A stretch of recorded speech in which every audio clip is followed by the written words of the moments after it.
তা একদিন কমলা বললে, বৌদিদি, তোমার ঘরে কাপড় মোড়া ওটা কি?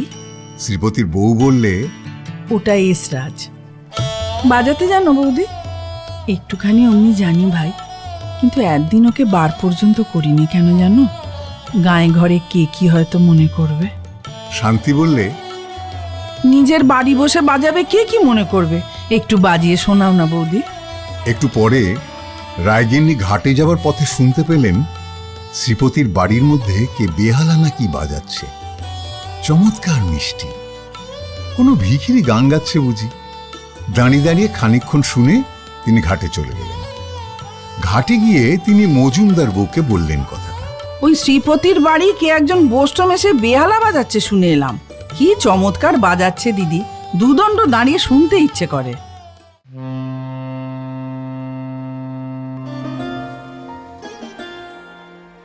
মনের বন্দরে দাঁড়িয়ে নোয়ার গল্প জাহাজ এখন শুধু গল্পের সাগরে পাড়ি দেওয়ার অপেক্ষা।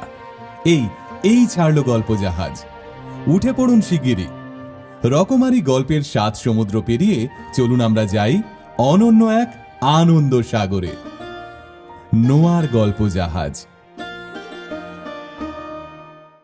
বিভূতিভূষণ বন্দ্যোপাধ্যায়ের গল্প কিন্নর দল, পাঠ সন্দীপ দে ও সোমা চক্রবর্তী। কিন্নর দল। পাড়ায় 6-7 ঘর ব্রাহ্মণের বাস মোট। সকলের অবস্থাই খারাপ। পরস্পরকে ঠকিয়ে পরস্পরের কাছ থেকে ধার ধর করে এরা দিন গুজরান করে। অবশ্যই কেউ কাউকে খুব ঠকাতে পারে না, কারণ সবাই বেশ হুঁশিয়ার। গরিব বলেই এরা বেশি কুচুটে ও হিংসুক। কেউ কারো ভালো দেখতে পারে না, বা কেউ কাউকে বিশ্বাসও করে না। পূর্বেই বলেছি যে সকলের অবস্থা খারাপ, এবং খানিকটা তার দরুন, খানিকটা অন্য কারণে সকলের চেহারা খারাপ। কিশোরী মেয়েদেরও তেমন লালিত্য নেই মুখে। ছোট ছোট ছেলেরা এমন অপরিষ্কার অপরিচ্ছন্ন থাকে এবং এমন পাকা পাকা কথা বলে যে তাদের আর শিশু বা বালক বলে মনে হয় না। কাব্যে বা উপন্যাসে যেসব শৈশবকালের কতই প্রশস্তি পাঠ করা যায়, মনে হয় সেসব এদের জন্য নয়। এরা মাতৃগর্ভ থেকে ভূমিষ্ঠ হয়ে একেবারে প্রবীণত্বে পা দিয়েছে। পাড়ায় এক ঘর গৃহস্থ আছে, তারা এখানে থাকে না। তাদের কোঠাবাড়িটা চাবি দেওয়া পড়ে আছে আজ 10-12 বছর। এদের মস্ত বড় সংসার ছিল। এখন প্রায় সবাই মরে হেজে গিয়ে প্রায় 5টি প্রাণীতে দাঁড়িয়েছে। বাড়ির বড় ছেলে পশ্চিমে চাকরি করে, মেজ ছেলে কলেজে পড়ে কলকাতায়, ছোট ছেলেটি জন্মাবধি কালা ও বোবা। পিসিমার কাছ থেকে মুখ বধির বিদ্যালয়ে পড়ে। বড় ছেলে বিবাহ করেনি, যদিও তার বয়স 30-32 হয়েছে। সে নাকি বিবাহের বিরোধী। শোনা যাচ্ছে সে এমনিভাবেই জীবন কাটাবে। পাড়ার মধ্যে এরাই শিক্ষিত ও সচ্ছল অবস্থার মানুষ, সেজন্যে এদের কেউ ভালো চোখে দেখে না। মনে মনে সকলেই এদের হিংসা করে, এবং বড় ছেলে যে বিয়ে করবে না বলছে সে সংবাদে পাড়ার সবাই পরম সন্তুষ্ট। যখন সবাই ছোট ও গরিব, তখন এক ঘর লোক কেন এত বাড়বে? বড় ছেলে বিয়ে করলেই ছেলে মেয়ে হয়ে জাজ্জল্যমান সংসার হবে 2 দিন পরে, সে কেউ সহ্য করতে পারবে না। মেজ ছেলে মোটে কলেজে পড়ছে, এখন সাপ হয় কি ব্যাঙ হয় তার কিছু ঠিক নেই। তার বিষয়ে দুশ্চিন্তার কোনো কারণ ঘটেনি, তার বয়সও বেশি নয়। মজুমদার বাড়িতে ভাড়া রোয়াকে দুপুরে পাড়ার মেয়েদের মেয়ে গজালি হয়। তাতে রায় গিন্নি, মুখুজ্জে গিন্নি, চক্রবর্তী গিন্নি প্রভৃতি তো থাকেনি, পাড়ায় অল্প বয়সী বউয়েরা ও মেয়েরাও থাকে। সাধারণত যেসব ধরনের চর্চায় মজলিসে হয়ে থাকে তা শুনলে নারী জাতি সম্বন্ধে লিখিত নানা সরল প্রশংসাপূর্ণ বর্ণনার সত্যতা সম্বন্ধে ঘোর সন্দেহ যার উপস্থিত না হবে, তিনি নিঃসন্দেহে একজন খুব বড় ধরনের অপটিমিস্ট। আজ দুপুরে যে বৈঠক বসেছে তাতে আলোচিত বিষয়গুলি থেকে মোটামুটি প্রতিদিনের আলোচনা ও বিতর্কের প্রকৃতি অনুমান করা যেতে পারে। বোসগিন্নি বলছিলেন, আর বাবু দিচ্ছি তো রোজই, আমার গাছের কাঁঠাল খেয়েই তো মানুষ। আমাদের যখন কাঁঠাল পাড়ানো হয়, ছেলে মেয়েগুলো হ্যাংলার মতো তলায় দাঁড়িয়ে থাকে। ঘেও কি ভুয়ো এক আধখানা যদি থাকে তো বলি, যা নিয়ে যা, তোদের নেই যা খেগে যা। তা কি পড়ার মুখো কোনোদিন সুবাকি আছে? ও মা, আজ আমার মেয়ে দুটো নেবু তুলতে গিয়েছে ডোবার ধারের গাছে, তা বলে কিনা রোজ রোজ নেবু তুলতে আসে, যেন সরকারি গাছ পড়ে রয়েছে আর কি। 24 ঝুড়ি কথা শুনিয়ে দিল মন্টুর মা। হ্যাঁ, আচ্ছা বলো তো তোমরাই। মন্টুর মা, যাকে উদ্দেশ্য করে কথা বলা হচ্ছিল, তিনি এদের মজলিসে কেবল আজই অনুপস্থিত আছেন, নইলে রোজই এসে থাকেন। তাঁর অনুপস্থিতির সুযোগ গ্রহণ করে সবাই তাঁর চালচলন, ধরন ধারণ, রীতিনীতির নানা রূপ সমালোচনা করলেন। প্রিয় মুখুজ্জের মেয়ে শান্তি 16-17 বছরের কুমারী, তার মায়ের বয়সী মন্টুর মার সম্বন্ধে অমনি বলে বসলো, ওহ, সে কথা আর বলো না খুড়িমা, কি ব্যাপক মেয়ে মানুষ ওই মন্টুর মা। ঢের ঢের মেয়ে মানুষ দেখিছি, এমন লঙ্কা পড়ো ব্যাপক যদি কোথাও দেখে থাকি, খুঁড়ে খুঁড়ে নমস্কার। বাবা বাবা, ছোট মেয়ের ওই জ্যাঠামি কথার জন্যে তাকে কেউ বকলে না বা শাসন করলে না, বরং কথাটা সকলেই উপভোগ করলে। তারপর কথাটা স্রোত আরো কতদূর গড়াতো বলা যায় না। এমন সময় রায়বাড়ির বড় বউ হঠাৎ মনে পড়ার ভঙ্গিতে বললেন, হ্যাঁ, একটা মজার কথা শোনোনি বুঝি? শ্রীপতি যে বিয়ে করেছে, বড়ঠাকুরের কাছে চিঠি এসেছে, শ্রীপতির মামা লিখেছে। সকলে সমস্বরে বলে উঠল, শ্রীপতি বিয়ে করেছে? তারপর সকলেই একসঙ্গে নানারূপ প্রশ্ন করতে লাগলো। কোথায় কোথায়, কবে চিঠি এলো? তবে যে শুনলাম শ্রীপতি বিয়ে করবে না বলেছে। শ্রীপতির বিয়ের খবরে অনেকেই যেন একটু দমে গেল। খবরটা তেমন শুভ নয়। কারো উন্নতির সংবাদ এদের পক্ষে আনন্দের সঙ্গে গ্রহণ করা অসম্ভব। তাদের যখন উন্নতি হলো না, তখন অপরের উন্নতি হবে কেন? কিন্তু এরপরেই যখন রায়বউ মুখ টিপে আস্তে আস্তে বলেন, বউটি নাকি বামুনের মেয়ে নয়, তখন সকলে খাড়া হয়ে শটান উঠে বসল। তাদের মনমরা ভাবটা এক মুহূর্তে কেটে গেল। একটা বেশ সরস ও মুখরোচক পরনিন্দার ঘুঁটের আভাস পেলে রায়বউয়ের চাপা ঠোঁটের হাসি থেকে। শান্তি উৎসুক চোখে চেয়ে হাসি মুখে বললে, ভেতরে তাহলে অনেকখানি কথা আছে। বসগিন্নি বলেন, তাই বল, নইলে এমনি কোথাও কিছু নয় শ্রীপতি বিয়ে করলো। এ কি কখনো হয়? কি জাত মেয়েটার? হিন্দু তো। অর্থাৎ তাহলে রগরটা আরো জমে। রায়বউ বললেন, হিন্দুই, মেয়েটা বদ্যি বামুন। এদেশে বৈদ্যকে বলে থাকে বদ্যি বামুন। এ অঞ্চলে ত্রিসীমানায় বৈদ্যের বাস না থাকায় বৈদ্য জাতির সমাজতত্ত্ব সম্বন্ধে এদের ধারণা অত্যন্ত অস্পষ্ট। কারো বিশ্বাস ব্রাহ্মণের পরেই বৈদ্যের সামাজিক স্থান, তারা এক প্রকারের নিম্নবর্ণের ব্রাহ্মণ, তার চেয়ে নিচু নয়। আবার কারো বিশ্বাস তাদের স্থান সমাজের নিম্নতর ধাপের দিকে। শান্তি বললে, বউয়ের বয়স কত? ও, তা অনেক, শুনছি 24-25। সকলে সমস্যারে আবার একটা বিস্ময়ের রোল তুললে। 24-25 বছর পর্যন্ত মেয়ে আইবুড়ো থাকে ঘরে, এ আবার কোথাকার ছোট জাত রাম? ছি। শান্তির মা বললেন, তাহলে মেয়ে আর নয়, মাগি বলো, পাঁড় শশা। বাপ মা বুঝি ঘরে বীজ রেখেছিল? কে একজন মুখ টিপে হেসে বললেন, বিধবা নয় তো? চক্রবর্তী গিন্নি বললেন, আগের পক্ষে ছেলে মেয়ে কিছু আছে নাকি মাগির? এ কথায় শান্তি আগে মুখে আঁচল দিয়ে খিলখিল করে হেসে উঠল। তারপর বাকি সকলে তার সঙ্গে যোগ দিলে। হ্যাঁ, এটা একটা নতুন ভারী মজার খবর বটে। মেয়ে গজালির কিছুদিনের মতো খোরাক সংগ্রহ হলো। আমচুরি কাঁঠাল চুরির গল্প একটু একঘেয়ে হয়ে পড়েছিল।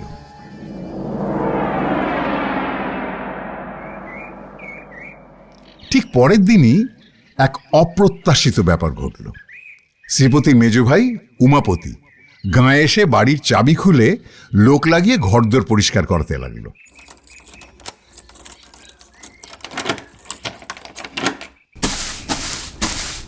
তার দাদা বৌদিকে নিয়ে শিগগির আসবে এবং কিছুদিন নাকি গাঁয়েই বাস করবে। বৌদিদি পাড়াগা কখনো দেখেননি, গ্রামে আসবার তাঁর খুব আগ্রহ। তার দাদাও কলকাতায় বদলি হওয়ার চেষ্টা করছে। মেয়ে মজলিসে সবাই তো অবাক। শ্রীপতি কোন মুখে অজাতের বউ নিয়ে গায়ে এসে উঠবে? মানুষের একটা লজ্জা শরমও তো থাকে, করেই ফেলেছিস না হয় একটা অকাজ। এসব কি খ্রিস্টানি কাণ্ড কারখানা? কালে কালে হলো কি?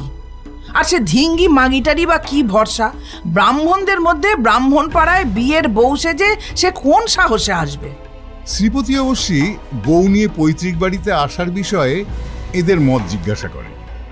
একদিন একখানা নৌকা এসে গ্রামের ঘাটে দুপুরের সময় লাগলো এবং নৌকা থেকে নামলো শ্রীপতি, তার নববিবাহিতা বধূ, ছোকরা চাকর ও দুটি ট্রাঙ্কে একটা বড় বিছানার মোট, একটা ঝুড়ি বোঝাই টুকিটাকি জিনিস। ঘাটে দু একজন যারা অত বেলায় স্নান করছিল তারা তখনই পাড়ার মধ্যে গিয়ে খবরটা সবাইকে বললে। তখন কিন্তু কেউ এলো না। অত বেলায় এখন শ্রীপতিদের বাড়ি গেলে তাদের খেতে বলতে হয়। অসময়ে এখন এসে তারা রান্না বান্না চড়িয়ে খাবে, সেটা প্রতিবেশী হয়ে হতে দেওয়া কর্তব্য নয়। সুতরাং সে ঝঞ্ঝাট ঘাড়ে করবার চেয়ে এখন না যাওয়াই বুদ্ধির কাজ। কিন্তু রাসু চক্রবর্তী আর প্রিয় মুখুজ্জের বাড়ির মেয়েরা অত সহজে রেহাই পেলেন না। শ্রীপতি নিজে গিয়ে একেবারে অন্তঃপুরের মধ্যে ঢুকে বললে, ও পিসিমা, ও বৌদিদি, আপনারা আমাদের বউকে হাতে ধরে ঘরে না তুললে কে আর তুলবে? আসুন সবাই। বাধ্য হয়ে কাছাকাছি দু তিন বাড়ির মেয়েরা শাঁখ হাতে, জলের ঘটি হাতে নতুন বউকে ঘরে তুলতে এলেন। খানিকটা চক্ষু লজ্জায়, খানিকটা কৌতূহলে। মজা দেখবার প্রবৃত্তি সকলের মধ্যেই আছে। ছোট বড় ছেলে মেয়েও এলো অনেক। শান্তি এলো, কমলা এলো, সারদা এলো। শ্রীপতিদের বাড়ির উঠোনে লিচুতলায় একটি মেয়ে দাঁড়িয়ে রয়েছে। দূর থেকে মেয়েটির ধপধপে ফর্সা গায়ের রং ও পরনের দামি সিল্কের শাড়ি দেখে সকলে অবাক হয়ে গেল। সামনে এসে আরো বিস্মিত হওয়ার কারণ ওদের ঘটল মেয়েটির অনিন্দ সুন্দর মুখশ্রী দেখে। কি ডাগর ডাগর চোখ, কি সুকুমার লাবণ্য সারা অঙ্গে, সর্বোপরি মুখশ্রী। অমন ধরনের সুন্দর মুখ এসব পাড়াগাঁয়ে কেউ কখনো দেখেনি।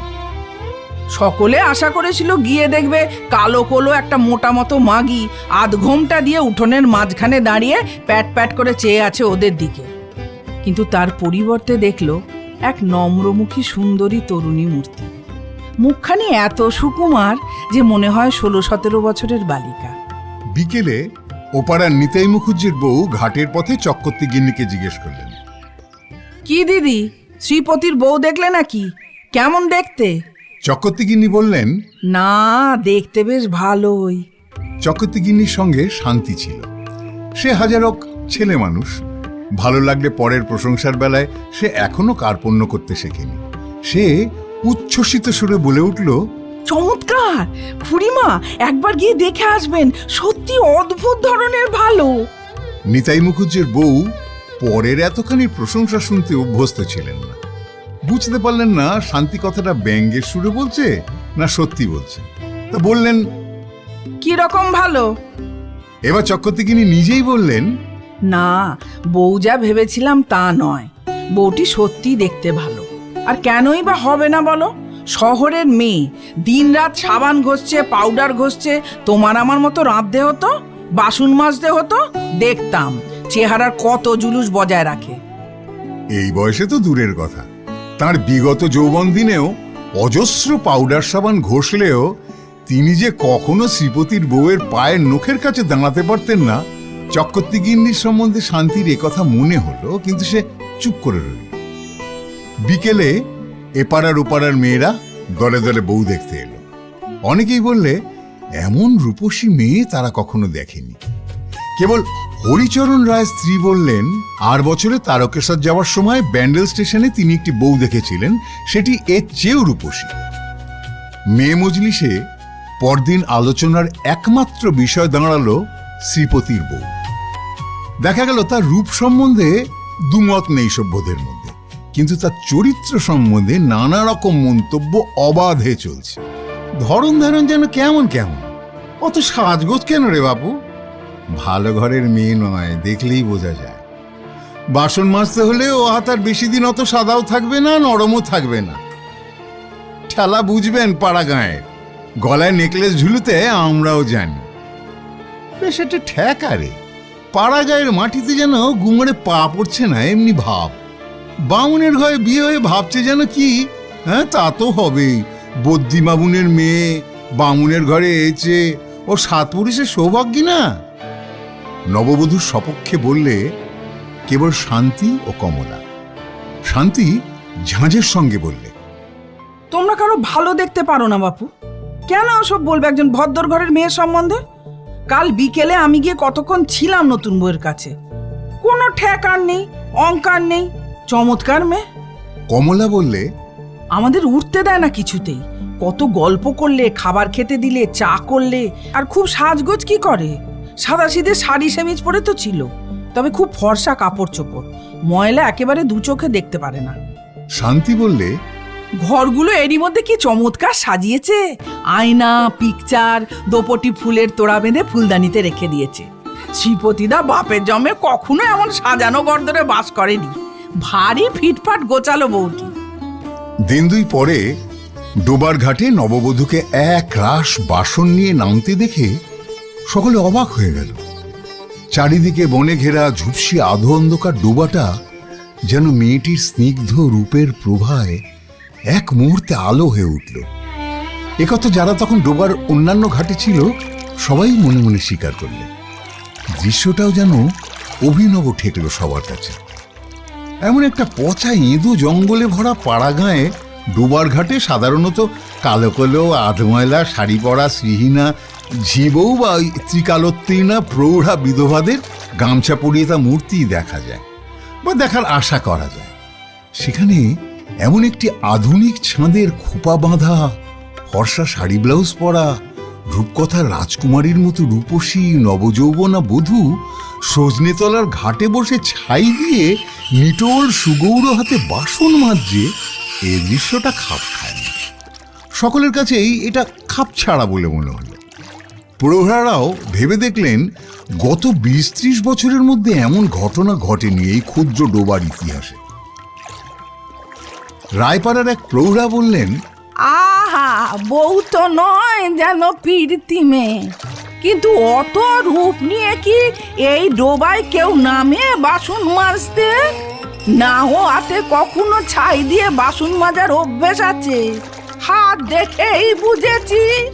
তারপর থেকে দেখা গেল ঘর সংসারে যা কিছু কাজ শ্রীপতির বউ সব নিজের হাতে করছে।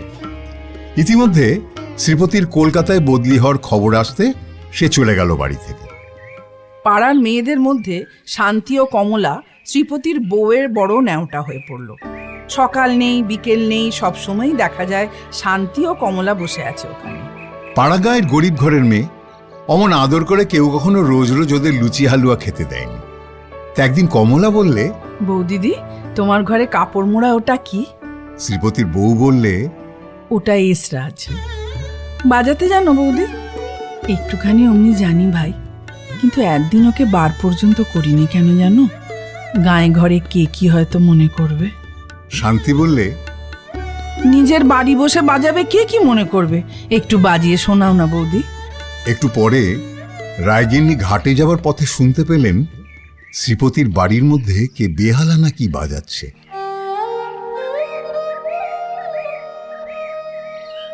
চমৎকার মিষ্টি, কোনো ভিখিরি গান গাচ্ছে বুঝি। দাঁড়িয়ে দাঁড়িয়ে খানিকক্ষণ শুনে তিনি ঘাটে চলে গেলেন। ঘাটে গিয়ে তিনি মজুমদার বউকে বললেন কথাটা।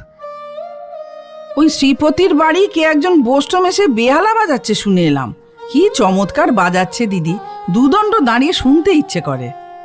দুপুরের মেয়ে মজলিসে শান্তির মা বললেন, শ্রীপতির বউ চমৎকার বাজাতে পারে, এসরাজ না কি বলে, একরকম বেহালার মতো। শান্তিদের ওবেলা শুনিয়েছিল। রায়বউ বললেন, ওবেলা নাইতে যাওয়ার সময় শুনলাম বটে, সে যে ভারী চমৎকার বাজনা গো। আমি বলি বুঝি কোনো ফকির বোস্টম ভিক্ষে করতে এসে বাজাচ্ছে। এমন সময় শান্তি আসতেই তার মা বললেন, ওই জিজ্ঞেস করো শান্তিকে। শান্তি বললে, সে আর তোমায় কি বলবো খুড়িমা, বৌদিদি যা বাজালে আমার কখনো শুনিনি। শুনবে তোমরা? তাহলে এখন বলি বাজাতে, বললেই বাজাবে। শান্তি শ্রীপতিদের বাড়ি চলে যাবার অল্প পরেই শোনা গেল শ্রীপতির বউয়ের এসরাজ বাজনা। অনেকক্ষণ কারো মুখে কোনো কথা রইল না। চক্রবর্তী গিন্নি বললেন, বড় চমৎকার বাজায় তো। সকলে স্বীকার করলে শ্রীপতির বউকে আগে যা ভাবা গিয়েছিল সেরকম নয়, বেশ মেয়েটি।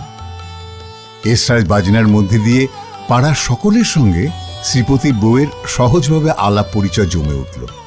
দুপুরে সন্ধ্যায় প্রায় সবাই যায় শ্রীপতিদের বাড়ির বাজনা শুনতে। তারপর গান শুনল সবাই একদিন। পূর্ণিমার রাত্রে জ্যোৎস্না ভরা ভেতর বাড়ির রুয়াকে বসে বউ এসরাজ বাজাচ্ছিল। পাড়ার সব মেয়েই এসে জুটেছে, শ্রীপতি বাড়ি নেই। তা কমলা বললে, আজ বৌদি একটা গান গাইতেই হবে। তুমি গাইতেও জানো ঠিক, শোনাও আজকে। বউটি হেসে বললে, কে বলেছে ঠাকুরজি যে আমি গান গাইতে জানি? না, ওসব রাখো, গাও একটা। সকলের অনুরোধ করলে, বললে, গাও বৌমা, এ পাড়ায় মানুষ নেই, আস্তে আস্তে গাও, কেউ শুনবে না।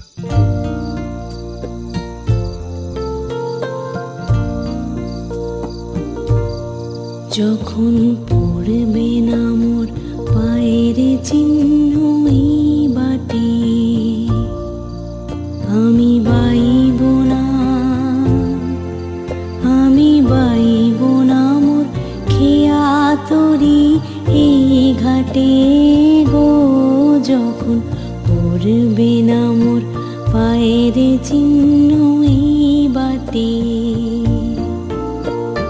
চুকিয়ে দেব বেচা কেনা, মিটিয়ে দেব গো, মিটিয়ে দেব লেনা দেনা, বন্ধ হবে আনা গোনা এই হাটে। তখন আমায় নাই বা মনে রাখলে। গায়িকার চোখে মুখে কি ভক্তিপূর্ণ তন্ময়তার শোভা ফুটে উঠল গানখানা গাইতে গাইতে। শান্তি একটা গন্ধরাজ আর টগরের মালা এনেছিল বৌদিকে পরাবে বলে। গান গাইবার সময় সে আবার সেটা বউয়ের গলায় আলগোছে পরিয়ে দিলে। মন্টুর মা একটু একটু বাইরের খবর রাখতেন। যাত্রায় একবার মীরাবাই পালা লিখেছিলেন তার বাপের বাড়ির দেশে। তারপর আর একখানা হিন্দি গান গাইল বউ। এরা অবশ্যই কিছুই বুঝলেন না, তবে তন্ময় হয়ে শুনলেন বটে। তারপর একখানা বেহাগ বাংলা গান। এবার সকলে শুয়ে পড়ল, শান্তির চোখ দিয়ে জল পড়তে লাগলো। অনেকে দেখলে বউয়ের চোখ দিয়ে জল পড়ছে গান গাইতে গাইতে। রূপসী গায়িকা একেবারে যেন বাহ্যজ্ঞান ভুলে গিয়েছে গানে তন্ময় হয়ে। সেদিন থেকেই সকলে শ্রীপতির বউকে অন্য চোখে দেখতে লাগলো। ওর সম্বন্ধে ক্রমে উচ্চ ধারণা করতে সকলে বাধ্য হলো আরো নানা ঘটনায়। পাড়াগাঁয়ে সকলেই বেশ হুঁশিয়ার, একথা আগেই বলেছি। ধার দিয়ে সে যদি এক খুঁচি চাল কি দুপলা তেলও হয়, তার জন্য 10 বার তাগাদা করতে এদের বাধে না। কিন্তু দেখা গেল শ্রীপতির বউ সম্পূর্ণ দিলদরিয়া মেজাজের মেয়ে। দেবার বেলায় সে কখনো না বলে না, কাউকে ফেরায় না। যদি জিনিসটা তার কাছে থাকে, একেবারে মুক্ত হস্ত সে বিষয়। কিন্তু আদায় করতে জানে না, তাগাদা করতে জানে না। মুখে তার রাগ নেই, বিরক্ত নেই, হাসি মুখ ছাড়া তার কেউ কখনো দেখেনি।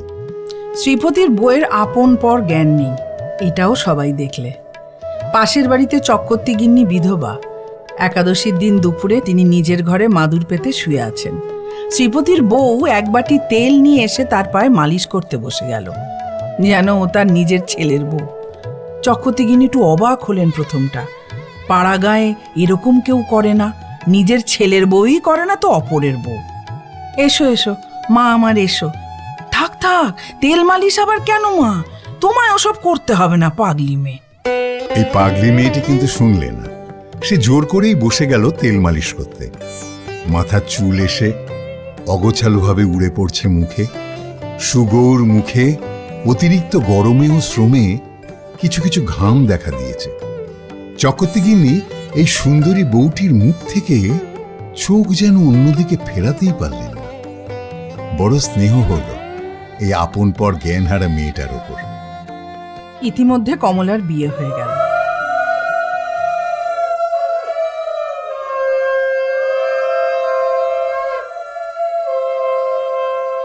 শ্বশুরবাড়ি যাবার সময় সে শ্রীপতির বউয়ের গলা জড়িয়ে ধরে কেঁদে বললে, বৌদিদি, তোমায় কি করে ছেড়ে থাকবো ভাই? মাকে ছেড়ে যেতে যত কষ্ট না হচ্ছে, তত হচ্ছে তোমায় ছেড়ে যেতে। এই এক ব্যাপার থেকেই বোঝা যাবে শ্রীপতির বউই অল্প কয়েক মাসের মধ্যে গ্রামের তরুণ মনের ওপর কিরকম প্রভাব বিস্তার করেছিল। পুজোর সময় এসে পড়েছে। আশ্বিনের প্রথম, শরতের নীল আকাশ, অনেকদিন পরে সোনালি রোদের মেলা। বনসিমের ফুল ফুটেছে ঝোপে ঝোপে, নদীর চরে কাশফুলের শোভা। পাশে গ্রাম সত্রাজিৎপুরে বাঁড়ুজ্যে বাড়িতে পুজো হয় প্রতি বৎসর। এবারও শোনা যাচ্ছে মহানবমীর দিন তাদের বাড়ি 8 বছরের মতো যাত্রা হবে কাঁচড়াপাড়া দলের। শ্রীপতির বউ গান পাগলামে, এ কথাটা এতদিনে এ গাঁয়ের সবাই জেনেছে। তার দিন নেই রাত নেই, গান লেগেই আছে। দুপুরে রাত্রে রোজ এসরাজ বাজায়। গান সম্বন্ধে কথা সর্বদা তার মুখে। শান্তির এখনো বিয়ে হয়নি, সে যদিও কমলার বয়সী, সে শ্রীপতির বউয়ের কাছে আজকাল দিনরাত লেগে থাকে শেখবার জন্য। একদিন শ্রীপতির বউ তাকে বললে, ভাই শান্তি, এক কাজ করবি, সত্রাজিৎপুরে তো যাত্রা হবে বলে সবাই নেচেছে, আমাদের পাড়ার মেয়েরা তো আর দেখতে পাবে না, তারা কি আর অপর গায়ে যাবে যাত্রা শুনতে? অথচ এরা কখনো কিছু শোনে না। আহা, এদের জন্য যদি আমরা আমাদের পাড়াতেই থিয়েটার করি। শান্তি তো অবাক। থিয়েটার তাদের এই গায়ে? থিয়েটার জিনিসটার নাম শুনেছে বটে, সে কিন্তু কখনো দেখেনি। বললে, কি করে করবে বৌদি? কি যে তুমি বলো, তুমি একটা পাগল। শ্রীপতির বউ হেসে বললে, সেসব বন্দোবস্ত আমি করব, এখন তোকে ভেবে মরতে হবে না, দেখ না কি করি। সপ্তাহখানেক পরে শ্রীপতি যেমন শনিবারের দিন বাড়ি আসে তেমনি এলো। সঙ্গে 3টি বড় মেয়ে ও 2টি ছোট মেয়ে ও 4-5টি ছেলে। বড় মেয়ে 3টির 16-17 এমনি বয়স, সকলেই ভারী সুন্দরী। ছোট মেয়ে 2টির মধ্যে যেটির বয়স 13 সেটি তত সুবিধের নয়, কিন্তু যেটির বয়স আন্দাজ 10 তাকে দেখে রক্ত মাংসের জীব বলে মনে হয় না, মনে হয় যেন মোমের পুতুল। ছেলেদের বয়স 15-র বেশি নয় কারোরই, সকলে সুবেশ, পরিষ্কার পরিচ্ছন্ন। শান্তির মা এবং চক্রবর্তী গিন্নি তখন সেখানেই উপস্থিত ছিলেন। শ্রীপতির বউ ওদের দেখে ছুটে গেল রোয়াক থেকে উঠোনে নেমে। উচ্ছ্বসিত আনন্দের সুরে বললে, এই যে রমা, পিন্টু, তারা, এই যে শিব, আয়, সব কেমন আছিস? ওহ, কতদিন তোদের দেখিনি। রমা বলে 16-17 বছরের সুন্দরী মেয়েটি ওর গলা জড়িয়ে ধরলে। সকলেই ওকে প্রণাম করে পায়ের ধুলে নিল। দিদি, কেমন আছিস ভাই? একটু রোগা হয়ে গেছিস দিদি। ওহ, কতদিন যে তোকে দেখিনি। দাদাবাবু যখন বললেন তোর এখানে আসতে হবে, আমরা তো আইরোটাতে মিউজিক কম্পিটিশন ছিল, নাম দিয়েছিলাম, ছেড়ে চলে এলাম। মেয়েগুলির মুখ, রং, গড়ন শ্রীপতির বউয়ের মতো। রমা তো একেবারে হুবহু ওর মতো দেখতে, কেবল যা কিছু বয়সের তফাৎ। জানা গেল মেয়ে 2টির মধ্যে রমা ও তার ছোট সতী, এবং ছেলেদের মধ্যে 12 বছরের ফুটফুটে ছেলে শিবু শ্রীপতির বউয়ের আপন ভাই বোন, আর বাকি সব কেউ খুড়তুতো, কেউ জ্যাঠতুতো ভাই বোন। ক্রমে আরো জানা গেল শ্রীপতির বউ এদের চিঠি লিখিয়ে আনিয়েছে থিয়েটার করানোর জন্য। পাড়ার সবাই এদের রূপ দেখে অবাক। এসব পাড়া গাঁয়ে এমন চেহারা ছেলে মেয়ে কেউ কল্পনাই করতে পারে না। 10 বছরের সেই ছেলেটার নাম পিন্টু। সে শান্তির বড় ন্যাওটা হয়ে গেল।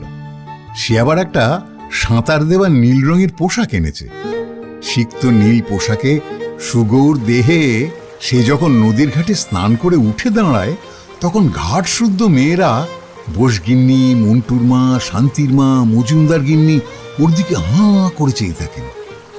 রূপ আছে বটে ছেলেটির।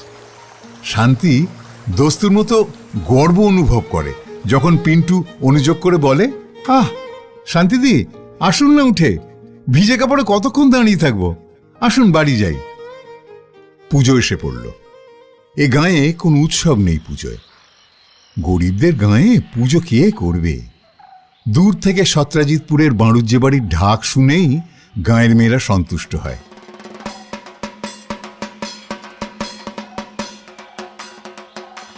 ভিন গাঁয়ে গিয়ে মায়েদের পুজো দেখবার রীতি না থাকায় অনেকে 10-15 কি 20 বছর দুর্গা প্রতিমা পর্যন্ত দেখেনি। মেয়েদের জীবনে কোনো উৎসব আমোদ নেই এ গাঁয়ে। শ্রীপতির বউ তাই একদিন শান্তিকে বলেছিল, সত্যি কি করে যে তোরা থাকিস ঠাকুরজি, একটু গান নেই, বাজনা নেই, বই পড়া নেই, মানুষ যে কেমন করে থাকে এমন করে। বোধহয় সেই জন্যেই এত উৎসাহের সঙ্গে ও লেগেছিল থিয়েটারের ব্যাপারে। শ্রীপতির বাড়ির লম্বা বারান্দার একধারে তক্তাপোষ পেতে দড়ি টাঙিয়ে হলদে শাড়ি ঝুলিয়ে স্টেজ করা হয়েছে। শ্রীপতির বউ ভাই বোনদের নিয়ে সকাল থেকে খাটছে। শান্তি বললে, তুমি এত জানলে কি করে বৌদি? তখন রমা বললে, তুমি জানো না দিদিকে, শান্তি দিদি? দিদি অল বেঙ্গল মিউজিক কম্পিটিশনে। শ্রীপতির বউ ধমক দিয়ে বোনকে থামিয়ে দিয়ে বললে, নে নে যা, অনেক কাজ বাকি, এখন তোরা তো বক্তৃতা করতে হবে না দাঁড়িয়ে। রমা না থেমে বললে, আর খুব ভালো পাঠ করার জন্য সোনার মেডেলও পেয়েছে। যতবার পয়লা বৈশাখের দিন আমাদের বাড়িতে থিয়েটার হয়, দিদি তো তার পান্ডা। জানো আমাদের কি নাম দিয়েছেন জ্যাঠামশাই? শ্রীপতির বউ বললে। আবার রমা হেসে থেমে গেল। মহাষ্টমীর দিন আজ। শুধু মেয়েদের আর ছোট ছোট ছেলেদের নিয়ে থিয়েটার দেখবে, শুধু মেয়েরাই। সমস্ত পাড়া কুড়িয়ে সব মেয়ে এসে জুটেছে থিয়েটার দেখতে। ছোট্ট নাটকটি শ্রীপতির বউয়ের জ্যাঠামশায়ের নাকি লেখা। রাজকুমারকে ভালোবেসেছিল তাঁরই প্রাসাদের একজন পরিচারিকার মেয়ে। ছেলেবেলায় দুজনে খেলা করেছে, বড় হয়ে দিগ্বিজয় বেরুলেন রাজপুত্র। অন্য দেশে রাজকুমারী ভদ্রাকে বিবাহ করে ফিরলেন। পরিচারিকার মেয়ে অনুরাধা তখন নবযৌবনা কিশোরী, বিকশিত মল্লিকা পুষ্পের মতো শুভ্র পবিত্র। খুব ভালো নাচতে গাইতে শিখেছিল সে ইতিমধ্যে। রাজধানীর সবাই তাকে চেনে জানে। নৃত্যের অমন রূপ কেউ দিতে পারে না। এদিকে ভদ্রাকে রাজ্যে এনে রাজকুমার এক উৎসব করলেন। সে সবাই অনুরাধাকে নাচতে গাইতে হলো রাজপুত্রের সামনে ভাড়া করা নর্তকী হিসাবে। সখী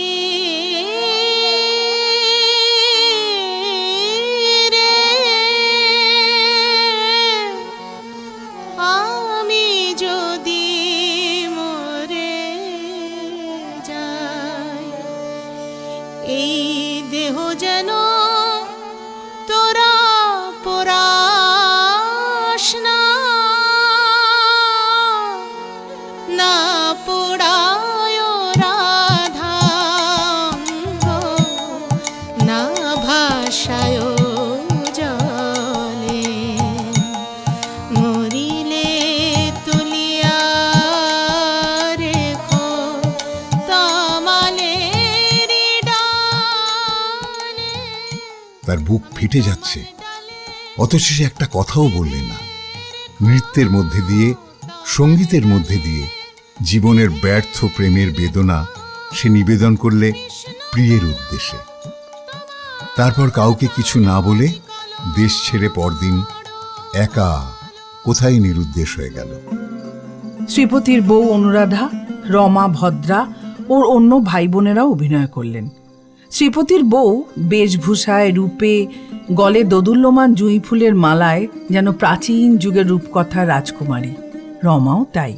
গানে গানে অনুরাধা তো স্টেজ ভরিয়ে দিল। আর কি অপূর্ব নৃত্যভঙ্গি! সতী, রমা, পিন্টুও কি চমৎকার অভিনয় করলে, আর কি চমৎকার মানিয়েছে ওদের। তারপর বহুকাল পরে পথের ধারে মুমূর্ষু অনুরাধার সঙ্গে রাজপুত্রের দেখা। সে বড় মর্মস্পর্শী করুণ দৃশ্য। অনুরাধার গানের করুণ সুরপুঞ্জে ঘরের বাতাস ভরে গেল। চারিদিকে শুধু শোনা যাচ্ছিল কান্নার শব্দ। শান্তি তো ফুলে ফুলে কেঁদে সারা। অভিনয় শেষ হলো। তখন রাত প্রায় 11টা। গ্রামের মেয়েরা কেউ বাড়ি চলে গেল না। তারা শ্রীপতির বউকে ও রমাকে অভিনয়ের পর আবার দেখতে চায়। শ্রীপতির বউ ও তার ভাই বোনদের রান্নাঘরে নিয়ে গিয়ে চক্রবর্তীগিন্নি ও শান্তির মা ও মন্টুর মা খেতে বসিয়ে দিলেন। আর ওদের চারিধার দিয়ে পাড়ার যত মেয়ে। ও পাড়ার রাম গাঙ্গুলির বউ বললেন, বৌমা যে আমাদের এমন তা তো জানি নে। ও মা, এমন জীবনে তো কখনো দেখিনি। মন্টুর মা বললেন, আর ভাই বোনগুলিও কি সব হীরের টুকরো না, যেমন সব চেহারা তেমনি গান। শান্তি তো তার বৌদিদির পিছু পিছু ঘুরছে। তার চোখ থেকে অভিনয়ের ঘোর এখনো কাটেনি। সেই জুঁই ফুলের মালাটি বৌদির গলা থেকে সে এখনো খুলতেও দেয়নি। ওর দিক থেকে অন্যদিকে সে চোখ ফেরাতে পারছে না যেন। চক্রবর্তী গিন্নি বললেন, আর কি গলা আমাদের বৌমার আর রমার। পিন্টু অতটুকু ছেলে, কি চমৎকার করলে। শান্তির মা বললেন, পিন্টু খাচ্ছে না, দেখো সে যাবো। আর একটু দুধ দি, ভাত কটা মেখে নাও বাবা, চেঁচিয়ে তো খিদে পেয়ে গেছে। কি চমৎকার মানিয়েছিল পিন্টুকে না সে যাবো, একে ফুটফুটে সুন্দর ছেলে। শ্রীপতির বউ হাজার হোক ছেলে মানুষ, সকলের প্রশংসায় সে এমন খুশি হয়ে উঠল যে খাওয়াই হলো না তার। সলজ্জ হেসে বললে, জ্যাঠামশাই আমাদের বলেন কিন্নর দল, এখন ওই নামে আমাদের। রমা হেসে ঘাড় দুলিয়ে বললে, নিজে যে বললে দিদি, আমি বলতে যাচ্ছিলাম, আমায় তবে ধমক দিলে কেন তখন? তারা বললে, নামটি বেশ, কিন্নর দল না? আমাদের শ্যামবাজারের পাড়ার কিন্ন দল বলতে সবাই চেনে। রমা বললে, কৃত্রিম গর্বের সঙ্গে। প্রায় এক ডাকে চেনে। তারপর এই রূপবান বালক বালিকার দল সকলে একযোগে হঠাৎ খিলখিল করে মিষ্টি হাসি হেসে উঠল। সত্যি হাসতে হাসতে বললে, বেশ নামটি কিন্নর দল না? এমন একদল সুশ্রী চেহারা ছেলে মেয়ে, তার উপর তাদের এমন অভিনয় করার ক্ষমতা, এমন গানের গলা, এমনি হাসি খুশি মিষ্টি স্বভাব সকলেরই মন হরণ করবে, তাতে আর আশ্চর্য কি। মন্টুর মা ভাবলেন, কিন্নর দলই বটে। ওদের খেতে খেতে হাসি গল্প করতে করতে মহাষ্টমীর নিশি প্রায় ভোর হয়ে এলো। শ্রীপতি বউ বললে, বাকি রাতটুকু আর বাড়ি যাবেন কেন, সবাই গল্প করেই কাটানো যাক। শ্রীপতি বাড়ি নেই, সে সত্রাজিৎপুরের বাঁড়ুজ্যে বাড়ির নিমন্ত্রণে গিয়েছে। আজ রাত্রির যাত্রা দেখে সকালে ফিরবে, সেই জন্য সকলে বললে, তা ভালো, কিন্তু বৌমা তোকে কিন্তু গান গাইতে হবে। শান্তি বললে, বৌদি, অনুরাধা সেই গানটা গাও আর একবার। আহা, চোখের জল রাখা যায় না শুনলে। শ্রীপতির বউ গাইলে, রমা এসরাজ বাজালে, তারপর রমা ও তারা একসঙ্গে গাইলে। একটি মাত্র তেড়ো পাখি বাঁশ গাছের মগডালে কোথায় ডাক আরম্ভ করেছে। রাত ফর্সা হলো। সে মহাষ্টমীর রাত্রি থেকে গ্রামের সবাই জানলে শ্রীপতির বউ কি ধরনের মেয়ে। কেবল তারা জানলে না যে শ্রীপতির বউ প্রতিভাশালিনী গায়িকা, সত্যিকার আর্টিস্ট। সে ভালোবেসে শ্রীপতিকে বিয়ে করে এই পাড়াগাঁয়ের বনবাস মাথায় করে নিয়ে নিজের উচ্চাকাঙ্ক্ষা ছেড়েছে। যশের আশা, অর্থের আশা, আর্টের চর্চা পর্যন্ত ত্যাগ করেছে। তবু গানের ঝুমুক ওকে ছাড়ে না, ভূতে পাওয়ার মতো পেয়ে বসে। দিনরাত তাই ওর মুখে গান লেগেই আছে। তাই আজ মহাষ্টমীর দিন সেই নেশার টানেই সেই অভিনয়ের আয়োজন করেছে। শান্তি কিছুতেই ছাড়তে চায় না ওকে, বলে তুমি কোথাও যেও না বৌদিদি, আমি মরে যাব, এখানে তিষ্ঠুতে পারবো না। শান্তি আজকাল শ্রীপতির বউয়ের কাছে গান শেখে, গলা মন্দ নয়, এবং এদিকে খানিকটা গুণ থাকায় সে এরই মধ্যে বেশ কিছুটা শিখে ফেলেছে।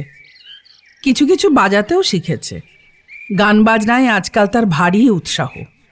শ্রীপতির বউ তো গান বাজনা যদি পেয়েছে আর বড় কিছু একটা চায় না। শান্তির মতো সঙ্গীত শিক্ষা নিয়েই সে সব সময় মহাব্যস্ত। অগ্রহায়ণ মাসের দিকে বউয়ের বাড়ি থেকে চিঠি এলো, রমা কি হয়ে হঠাৎ মারা গিয়েছে। শ্রীপতি কলকাতা থেকে সংবাদটা নিয়ে এলো। শ্রীপতির বউ খুব কান্নাকাটি করলে। পাড়া শুদ্ধ সবাই চোখের জল ফেললে ওকে সান্ত্বনা দিতে এসে। শান্তি সবসময় বৌদির কাছে কাছে থাকে আজকাল। তাকে একদিন শ্রীপতির বউ বললে, জানিস শান্তি, আমাদের কিন্নরের দল ভাঙতে শুরু করেছে, রমাকে দিয়ে আরম্ভ হয়েছে, আমার মন যেন বলছে। শান্তির বুকের ভেতরটা ছ্যাঁত করে উঠল। ধমক দিয়ে বললে, থাক ওসব, কি যে বলো বৌদি। কিন্তু শ্রীপতির বউয়ের কথাই খাটল। সে ঠিকই বলেছিল, শান্তি ঠাকুরজি কিন্নরের দলে ভাঙন ধরেছে। রমার পরে ফাল্গুন মাসের দিকে গেল পিন্টু বসন্ত রোগে। তার আগেই শ্রীপতির বউ মাঘ মাসে বাপের বাড়ি গিয়েছিল। শ্রাবণ মাসের প্রথমে প্রসব করতে গিয়ে সেও গেল। এ সংবাদ যখন গ্রামে এলো, শান্তি তখন সেখানে ছিল না। সেই বৈশাখ মাসে তার বিবাহ হওয়াতে সে তখন ছিল মোটরি বানপুরে, ওর শ্বশুর বাড়িতে। গ্রামের অন্য সবাই শুনলে অনাত্মীয়ের মৃত্যুতে খাঁটি অকৃত্রিম শোক এরকম এর আগে কখনো এই গাঁয়ে করতে দেখা যায়নি। রায়গিন্নি, চক্রবর্তী গিন্নি, শান্তির মা, মন্টুর মা কেঁদে ভাসিয়ে দিলেন। ওই মেয়েটি কোথা থেকে দুদিনের জন্য এসে তার গানের সুরের প্রভাবে সকলের অকরুণ কুটিল ভাবে পরিবর্তন এনে দিয়েছিল। সেই পরিবর্তন ওই সময় গাঁয়ের মেয়েদের দেখলে বোঝা যেত। ওদের চক্রবর্তী বাড়ির আড্ডায়, স্নানের ঘাটে শ্রীপতির বউয়ের কথা ছাড়া অন্য কোনো কথা ছিল না। চক্রবর্তী গিন্নি শোক পেয়েছিলেন সকলের চেয়ে বেশি। শ্রীপতির বইয়ের কথা উঠলেই তিনি চোখের জল সামলাতে পারতেন না। বলতেন, দুদিনের জন্য এসে মা আমার কি মায়াই দেখালি, আমার পেটের মেয়ে অমন কখনো করেনি। আহা, আমার পোড়া কপাল, সে কখনো এ কপালে টেকে। মন্টুর মা বলতেন, সে কি আর মানুষ? দেবী অংশে ওসব মেয়ে জন্মায়। নিজের মুখেই বলতো হেসে হেসে। আমরা কিন্নরের দল, খুড়িমা। সাব্রষ্ট কিন্নরই তো ছিল, যেমন রূপ তেমনি স্বভাব তেমনি গান। ও কি আর মানুষ মা? কথা বলতে বলতে মন্টুর মা চোখ দিয়ে ঝরঝর করে জল পড়ত। এসবের মধ্যে কেবল কথা বলতো না শান্তি। তার বিবাহিত জীবন খুব সুখের হয়নি। ভেবেছিল বাপের বাড়ি এসে বৌদিদির সঙ্গে অনেকখানি জ্বালা জুড়বে। পুজোর পরে কার্তিক মাসের প্রথমে বাপের বাড়ি এসে সে সব শুনেছিল। বৌদিদি যে তার জীবন থেকে কতখানি হরণ করে নিয়ে গিয়েছে তা এরা কেউ জানে না। মুখে সেসব পাঁচজনের সামনে ভ্যাজ ভ্যাজ করে বলে লাভ কি? কি বুঝবে লোকে? বছর দুই পরের একদিনের কথা, গাঁয়ের মধ্যে শ্রীপতির বউয়ের কথা অনেকটাই চাপা পড়ে গিয়েছে। শ্রীপতিও অনেক দিন পর আবার গ্রামের বাড়িতে যাওয়া আসা করছে, শনিবারে কিংবা ছুটি ছাটাতে। শ্রীপতির বাড়ি থেকে শান্তিদের বাড়ি বেশি দূর নয়, দুখানা বাড়ি পরেই। শান্তি তখন এখানেই ছিল। অনেক রাত্রে সে শুনলে শ্রীপতি দাদাদের বাড়িতে কে যেন গান গাইছে। ঘুমের মধ্যে গানের সুর কানে যেতেই সে ধর্মর করে বিছানার উপর উঠে বসল। যখন জমে ধুলা তান পোড়া তার তার গুলায় কাটালতা কাটালতা উঠবে ঘরের দ্বার গোলায়। আহা, জমবে ধুলা তান পোড়া তার তার গোলায়। ফুলের বাগান ঘন ঘাসের পড়বে সজ্জা বনবাসের। শ্যাওলা এসে ঘিরবে দিঘির ধার। কার গলা? ওর গা শিউরে উঠল। ঘুমের ঘোর এক মুহূর্তে ছুটে গেল। কখনো ভুলবে না এই জীবনে ও গান, এই গলা। সেই প্রথম পরিচয়ের দিনে ওদের রোয়াকে জ্যোৎস্না রাত্রে বসে এই গানখানাই বৌদিদি প্রথম গেয়েছিল। সেই অপূর্ব করুণ সুর, গানের সুরের প্রতি মোচড়ে যেন একটি বিষণ্ণ আকাঙ্ক্ষার প্রাণ ঢালা আত্মনিবেদন। এ কি আর কারো গলার? ওর কুমারী জীবনের আনন্দ ভরা দিনগুলির কত অবসন্ন প্রহর যে কণ্ঠের সুরে মধুময়। ও পাগলের মতো ছুটে ঘরের বাইরে এসে দাঁড়ালো। রাত অনেক, কৃষ্ণা তৃতীয়ার চাঁদ মাথার ওপর পৌঁছেছে। ফুটফুটে শরতের জ্যোৎস্নায় বাঁশবনের তলা পর্যন্ত আলো হয়ে উঠেছে। ঠিক ঠিক যেন 3 বছর আগেকার সেই মহাষ্টমীর রাত্রির মতো। শান্তির মা ইতিমধ্যে জেগে উঠে বললেন, ও কে গান গাইছে রে শান্তি? তারপর তিনি তাড়াতাড়ি বাইরে এলেন। শ্রীপতির বাড়ি তো কেউ থাকে না, গান গাইবে কে? ওদিকে মন্টুর মা, মণি, বাদল সবাই জেগেছে দেখা গেল। প্রথমটা এরা সবাই ভয়ে বিস্ময়ে কাঠ হয়ে গিয়েছিল। পরে ব্যাপারটা বোঝা গেল। শ্রীপতি কখন রাতের ট্রেনে বাড়ি এসেছিল কেউ লক্ষ্য করেনি। সে কলের গান বাজাচ্ছে। ওদের সাড়া পেয়ে সে বাইরে এসে বললে, আমার এক বন্ধুর কাছ থেকে আজ চেয়ে আনলুম ওর গানখানা। মরবার কমাস আগে রেকর্ডে গিয়েছিল। সবাই খানিকক্ষণ চুপ করে দাঁড়িয়ে রইল। শান্তি প্রথমে সে নীরবতা ভঙ্গ করে আস্তে আস্তে বললে, চিরুদা, রেকর্ডখানা আর একবার দেবে? পরক্ষণেই একটি অতি সুপরিচিত পরম প্রিয় সুললিত কণ্ঠের দরদ ভরা সুরপুঞ্জে পাড়ার আকাশ, বাতাস, স্তব্ধ জ্যোৎস্না, রাত্রিটা ছেয়ে গেল। মানুষের মনে কি ভুলি যে হয়। অল্পক্ষণের জন্যে শান্তির মনে হলো তার কুমারী জীবনের সুখে দিনগুলি আবার ফিরে এসেছে। যেন বৌদি এখন মরেনি, কিন্নরের দল ভেঙে যায়নি, সব বজায় আছে। এই তো সামনে আসছে পুজো, আবার মহাষ্টমীতে তাদের থিয়েটার হবে, বৌদিদি গান গাইবে, গান থামিয়ে ওর দিকে চেয়ে হাসি হাসি মুখে বলবে, কেমন শান্তি ঠাকুরজি, কেমন লাগলো? মিটিয়ে দেব লেনা দেনা, বন্ধ হবে আনা গোনা এই হাটে। তখন আমায় নাই বা মনে রাখলে। নানা স্বাদের গল্প শুনতে আজই সাবস্ক্রাইব করুন নোয়া গল্প জাহাজ। প্রেস করুন বেল আইকন।